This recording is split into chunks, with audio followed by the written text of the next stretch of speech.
This is the new Citroen C5 Aircross, and it's a little bit like a chaise longue because, well, it's French and it's supposed to be big and comfy. Now, it's an alternative to these selection of cars. Now, in this video, I'm going to tell you how it compares to those, and if it's any good. To do that, I'm going to talk you around the exterior, square. I'm going to show you the inside. Stop saving energy, I'm trying to do a blooming video. We'll see how practical it is. We're going to need some more suitcases, and I'll take it for a drive. I'll also tell you what's good about it, which animal has the largest testicles, and what's not so good about it. I'm Matt Watson, and you're watching Carwow. Visually, from the front, this is quite a smart looking car. It's got some heft to it. It's big, it's chunky. Like the light design, we've got Citroen's new logo there. Lots of grille action going on and some contours in the paintwork. Speaking of which, there is only one standard colour and it is red. Everything else you have to pay extra for. Moving down the side, alloy wheels start at 18 inches and then they rise up to 19. So you can get these optional 20s. You have black surrounds over the wheels with this contouring. Yet again, there's quite a few contours to make it look a bit chunky and off-roady, even though it's not really an off-roader at all, is it? And then you have some black plastic cladding down the side there. You can pay extra to go for a two-tone roof. You can't really see it on this car because it's dark blue and then you've got the black roof bit there. Moving towards the back, actually before we do that, some people might think that Citroen are like a cheapy brand, but the door shut is not cheap sounding. That's pretty nice, that. And normally when you get to the back doors they feel a bit cheaper, but this one, solid. Not so impressed by this. The world's largest charging flap, because this is the electric version. You can get a petrol version, it's pretty much identical. I'll come to that in a bit though. But why do we need this big flap? Anyhow, we have some weird contours here. I'm not sure how I feel about that bit. Cameraman Lewis likes it. I quite like these bits though, these finny bits for the tail lights. You can, hey, how you doing? Yeah. So I'm just hanging out in my garden doing a review of this car. I thought I'd do it as a job. Believe it or not, someone pays me to do this, madness.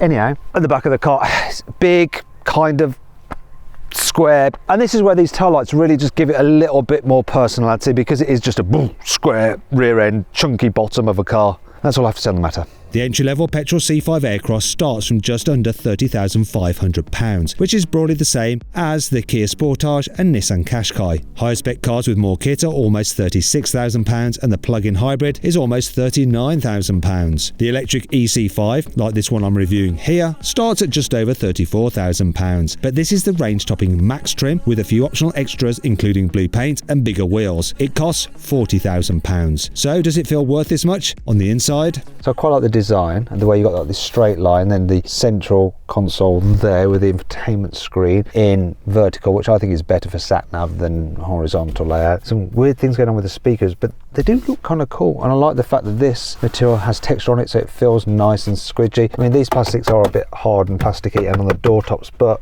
this stuff has soft touch material, which is good, and this is soft underneath the armrest, but this other stuff is plasticky, but it's not terrible, and it all feels very, very solid. No shake in that. So the infotainment screen has fairly decent definition on it, and you can actually customize these widgets and move them around and choose different ones for shortcut options. Have I just turned it off accidentally? Come back on. Come back to me. There we come back. There we go. It's in energy saving mode. Well, stop saving energy, I'm trying to do a blooming video. Okay, so the infotainment system is quite easy to use, but yeah, you're going to use your phone, aren't you? So Android Auto, I've got it hooked up here. Let it boot up. There we go. Look, way, zippy, zip, zip. But there is a slight problem. Some of your climate controls are here, like your fan speed. You can just go straight to the menu, some shortcut buttons, but ultimately you are going to have to press the screen. It's not terrible because they're pretty much on screen the whole time. However, if you want to turn on the heated seats, which you have on this top specification car, you have to do this. You have to come out of Android Auto and then you can operate your seats, and then you go back into Android Auto by pressing that up there. Great. Now you've also got this main digital driver's display with quite good graphics. Now to change what's displayed on that screen, annoyingly, you actually have to go into this menu like this and go, oh, where is it? Settings, customization, display customization, customized driver display, and then you can choose these different looks. And to be fair, the way it's designed is a little bit fussy, like the speedo's probably not as big as you'd like. Why can't I just control that with a button on the steering wheel? While the graphics are sharper on this, I actually prefer the functionality of the digital driver display on the Peugeot 3008. And to check out my in-depth review of that car, click on the pop-out banner there or scan the QR code on the screen. What I do like though is the heads-up display. So it uses really big digits for your speed, so it's super clear and easy to see. Now the rest of it is quite nice, as you can see. Normally I'm not a big fan of shiny plastics, but they've got this kind of like Citroen logo in it, so you don't notice if it's scratched or marked quite so much as other black shiny plastics. Storage is all right. Look, we've got some storage under there, and I like the fact it's like dual opening, so you can have your armrest there and someone can go and mess around in that cubby if they want to, while you don't have to move your arm. Don't know if that's ever a scenario that really happens, but I just thought I'd point it out. You've got a cup holder there, it's not very big, and you've got your wireless charging pad there. Underneath here you've got some more storage, and you've got your USB-Cs and a 12-volt socket. In here is the glove box. Actually, it's a decent enough size. There is a little bit of a recess there because that is where the fuse box is, but it's not terrible. Door bins are big, as I'll illustrate with a big bottle. Look, big bottle. Fits no problem at all, and the seating position is fairly good, and there's enough adjustment in the steering wheel. This one has electric seats for the driver. The passenger one is manually operated. The seats themselves, I like the material on them, the way they're kind of like squidgy and soft, nicely contoured. They feel comfortable. There's lots of comfort features in here, such as big mirrors with soft flattering lighting which don't show up your wrinkles too much. I appreciate that. The back seats of the Citroen C5 Aircross are pretty blooming spacious. Really good headroom, really good knee room. Seats, they're like the ones in the front, very, very comfy. On mid-spec levels upwards, you can even recline them slightly, which is nice. Also, there's plenty of foot space, and while the batteries for this one are underneath the floor, the seats don't feel too close to the floor, so you still have decent under thigh support, so that's good. This particular seat is quite low down because that's how I like to drive, but if someone drives with their seats a bit more upright, there's loads of foot space. That's really quite good. As for carrying three in the back at once, well, the middle seat feels quite comfy, but everyone jump in. Come on, James, you know the drill. It's a little bit tight shoulder wise. Maybe if you want something bigger, might want to look at a Skoda Kodiaq perhaps. To check out my in-depth review of that and the best offers on that car through Carwow, click on the pop-out banner up there or scan the QR code on screen. But other than that, how's your headroom? Yeah, good. Legroom, yeah. All rosy. Okay, jump out. Obviously you have an armrest here, exposed cup holders unfortunately, and you always have this tray thing for putting mobile phones and tablets and stuff like that. You have some seat pockets there, and there's ones there for, once again, mobile phones going into. You've got two USB-Cs there and a 12-volt socket, a pointless little tray there, and another little pointless tray there as well. Big door bins which will fit a large bottle, and the ISOFIX anchor points here, yeah, they're behind zips which are a bit awkward to undo, a bit stiff. I'm always fearful of like just breaking the zip and feeling like, oh god, that's just gonna be awkward. Let's try and fit a baby seat. I think it's gonna be rather simple. It's over here. Whack this in. One. That was easier than I thought it would be. Well, come on, where's the other one? Get in the hole. This is the problem with this type of design. I mean, I guess once you fit it, you're probably not going to remove it that often, but sometimes you are jumping from car to car and moving child seats around if you're a two-car family. Where the bloody hell is the hole? There, got it, finally. But look, there's plenty of space. I'm pretty sure you don't have to move that. Oh, wait, what? Oh, wait a minute, this seat is quite a bit further back than my usual driving position. This is not fair. Let me pull this level with my driving seat. That's more like it. So that's fair. We didn't set the car up properly before doing this. Sorry Citroen, sorry. Didn't want to make your car look bad, sorry. Let's check out the boot on the Citroen C5 Aircross. So this top spec version has keyless entry, and it seems to work every single time. They don't always on these cars, they can be temperamental.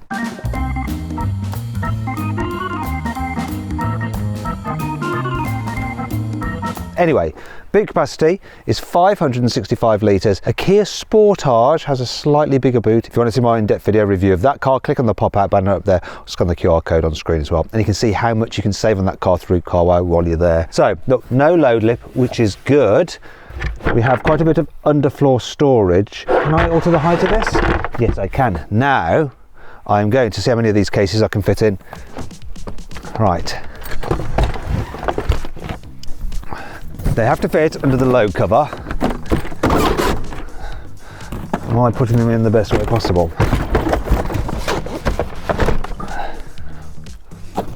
Can I get all 8 in? It's looking promising at the moment.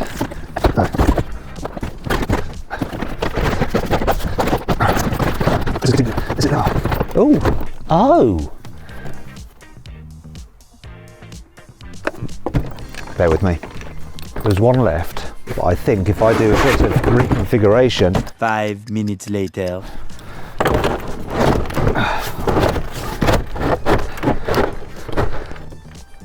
Will it shut?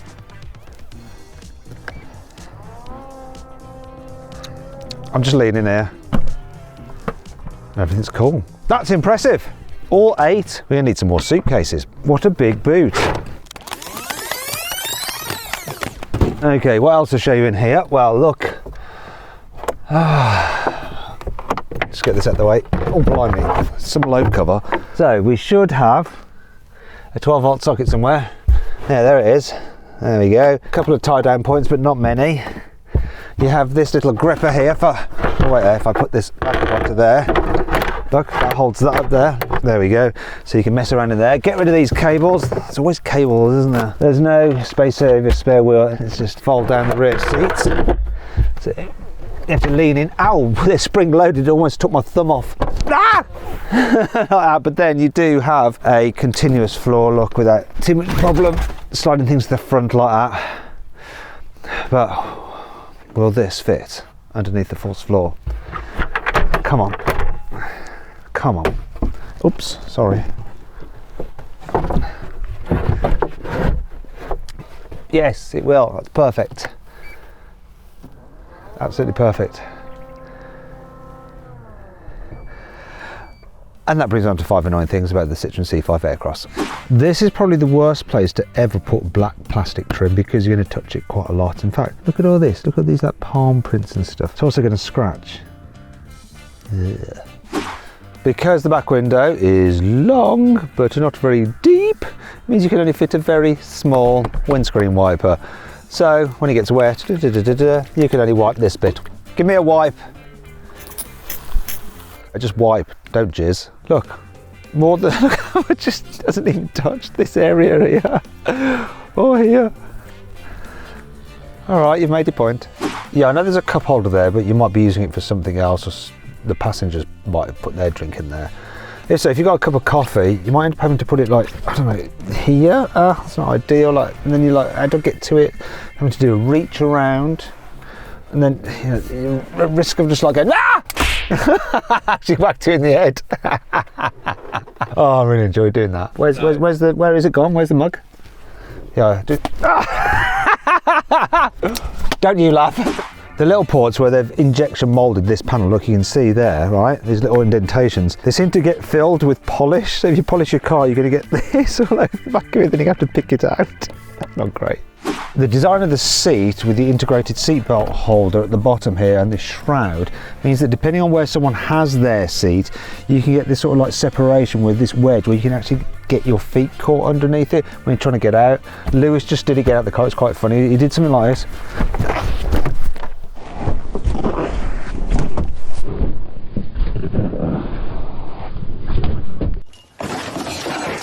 Just like how it was. It's not all bad though. Here's 5 good things about the Citroen C5 Aircross.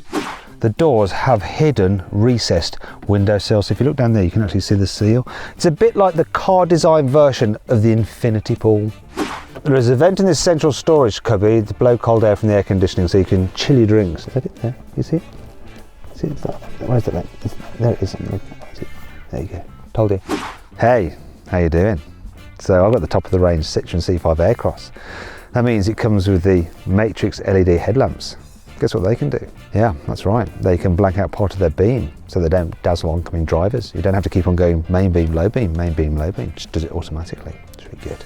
The car has inbuilt ChatGPT, so it makes the voice commands more intuitive. Also, you can just ask it random questions that pop into your head when you're driving along, such as, which animal has the largest testicles? The animal with the largest testicles relative to body size is the Brazilian tapir. I'd have thought it would have been the sperm whale. You can get the car with vehicle to load, which means that you can actually plug an adapter in there and run like household appliances off it, like microwaves and all that kind of stuff. You can even charge another electric car from it. However, it's not available on this car yet. It will be available next year. But I want to know whether they'll retrofit a car if you buy it now with that technology. We tried to call Citroen's press office, but no one answered. but I've got an idea. If I buy a brand new C5 Aircross right now, it doesn't have vehicle to load. Citroen says they're going to fit it to the vehicles available next year. Will they retrofit the ones bought before then with that technology or not? While specific details on retrofitting may vary, car manufacturers often aim to support their customers. It's best to check with Citroën directly for confirmation on retrofitting capabilities for the C5 Aircross. Which animal has the largest bottom? The animal with the largest bottom is the blue whale. These magnificent creatures can weigh up to 200 tons and have a large, rounded body that contributes to their impressive size. Anyway, getting back to the car, it turns out that Citroën will not retrofit the vehicle to load feature to existing versions of the C5 Aircross, so if you've already bought one, I'm afraid you're out of luck. But you know what? If you're looking for a large premium feeling SUV, but you're willing to consider used cars, I found some amazing deals on carwow, including this Porsche Macan for around half the price of a new Citroën C5 Aircross. Okay, so it's a bit old and it's got some mileage on it, but you pay your money, it takes your choice. Though, you've got to be careful when you're buying a used car and to always check its history. So I recommend using Car Vertical, because here's a Car Vertical report of a different Porsche Macan. And while it's fine for things like finance and mileage, and it doesn't seem to have been crashed, it is marked as being stolen. You wouldn't want to buy that, would you? So make sure whenever you're buying a used car that it hasn't got a dodgy past by using a Car Vertical history check, and use the code CARWOW for 20% off. One of the great things about the C5 Aircross is that there's something underneath the bonnet for everybody. So you can get a 1.2 litre turbocharged petrol engine with 145 horsepower. It's front wheel drive, it's got an automatic gearbox, and it does 0 to 60 this quickly. Alternatively, you can go for a plug-in hybrid. So that's a 1.6 litre 4-cylinder turbo petrol, mated to an electric motor. It can do 50 miles on electric power alone. It has 195 horsepower and can do 0 to 60 in this amount of time. And then there's this, the electric version, which has an electric motor driving the front wheels. Obviously there's no gearbox because it's electric. It has 213 horsepower and can do 0 to 60 in 8.9 seconds. But what is the reality? I'm going to use my specialist timing gear to time the car. I'm going to put it into sports mode. I don't think we really need a sports mode on this car, but there we go. Right, 3, 2, 1, launch.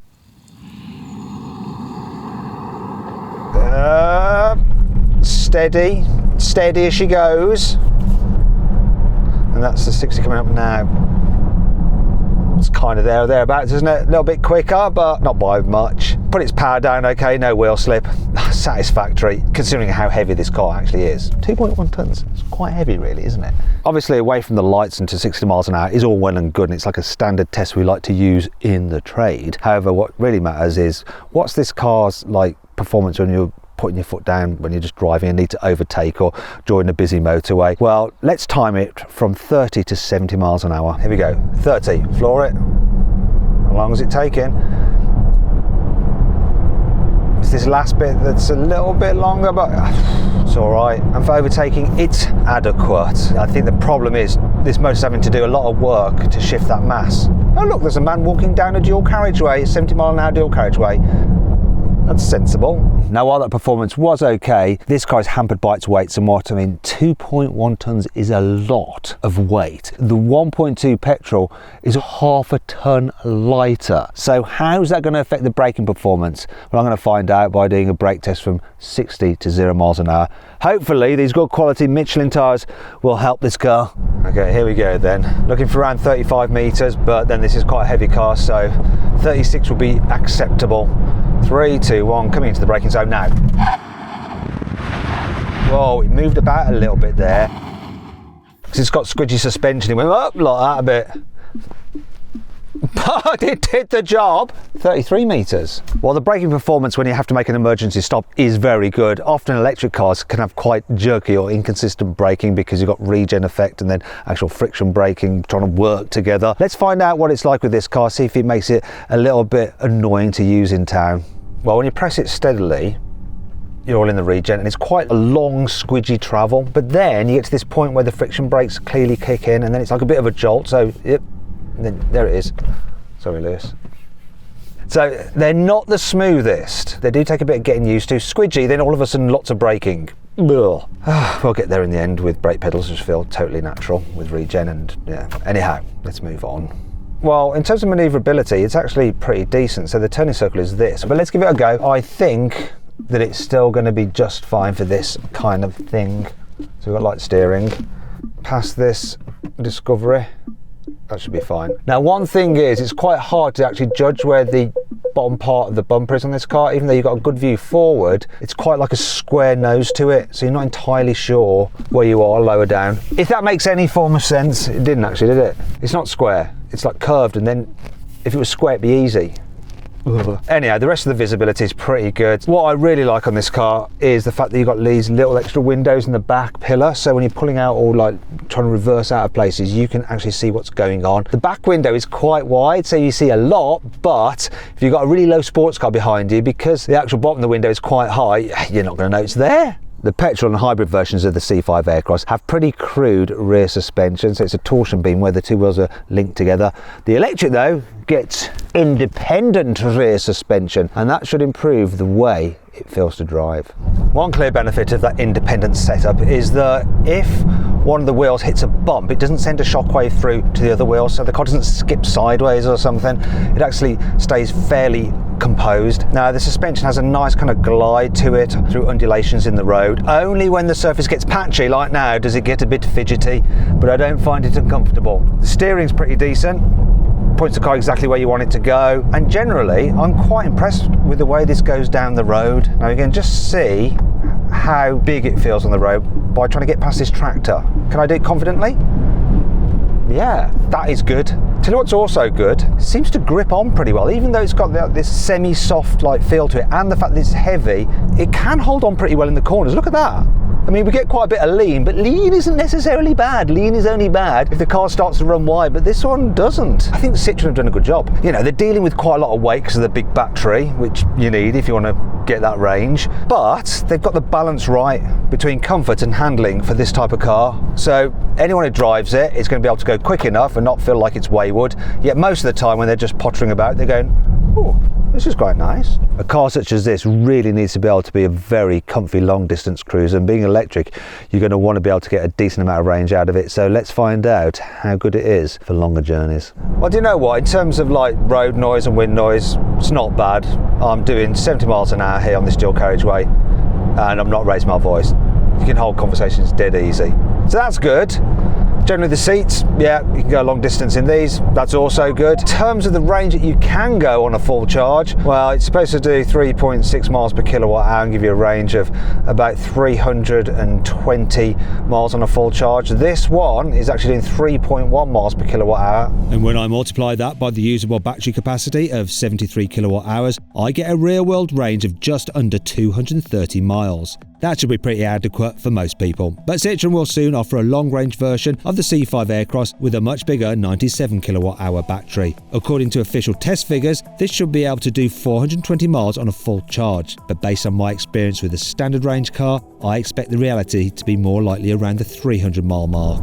Now, if you want to go further, I picked an electric car that can go a little bit further than this one. So if range is your thing, click on the pop-out banner up there or scan the QR code on screen now to watch a review of that car.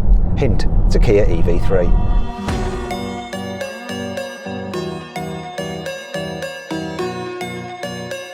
So then, what's my final verdict on the Citroen C5 Aircross? Should you avoid it, consider it, shortlist it, or just go right ahead and buy it? Well, if you're after a big, comfy family car that's got a quirky design, a nice interior, and is actually decent to drive, plus you can get it in petrol, hybrid, and as an electric car, you should go right ahead and buy the new C5 Aircross. Hope you enjoyed the video, and thanks for watching.